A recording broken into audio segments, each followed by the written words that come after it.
Our top story at 6, we have a look at Louisiana voters deciding on 4 constitutional amendments later this month, one of which is an overhaul of budget and tax allowances and limitations.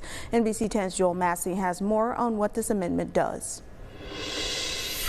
Kyla, Amendment 2 is a massive overhaul of the tax code concerning revenue collections, the state budget process, savings accounts, and taxation rules.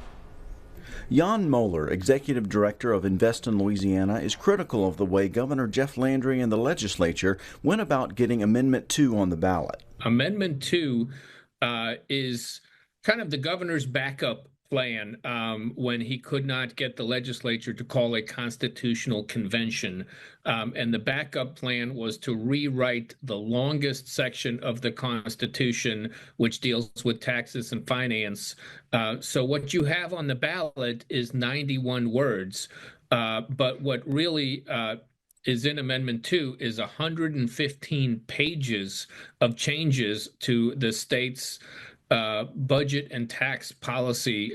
One of the things asked of voters in the amendment is, do you support a permanent teacher salary increase? But Moeller says that's not the case. If you're a teacher, you're going to see the same amount of money next year as you do this year. Only the state is going to be saving some money, but we're also creating a hole in the state education budget by getting rid of these important trust funds. Moeller says that the language of the amendment is misleading in that it presents the changes in a positive light and that there's not enough time given for public input. So I think if we want to make changes to the Constitution, the best thing we can do is reject this amendment and have a much longer drawn-out public process where citizens can provide input and we can really do this job the right way. Amendment 2 will be on the ballot March 29th. Live in the studio for your ArkLaMiss News Source, I'm Joel Massey.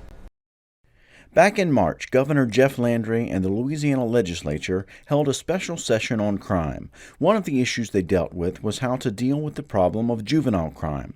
As a result, voters will have the opportunity to decide if one of the major changes becomes law.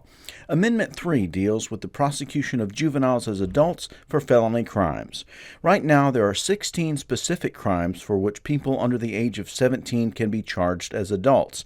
They include first or second-degree murder, manslaughter, aggravated rape, armed robbery, aggravated kidnapping, attempted first and second-degree murder, and manufacturing and distribution of drugs. A vote for the proposed amendment would remove that list and allow lawmakers to more easily expand the list of felony offenses in law. A vote against would maintain the limited list of 16 crimes for which juveniles can be charged as adults. For your ArkLaMiss News Source, I'm Joel Massey.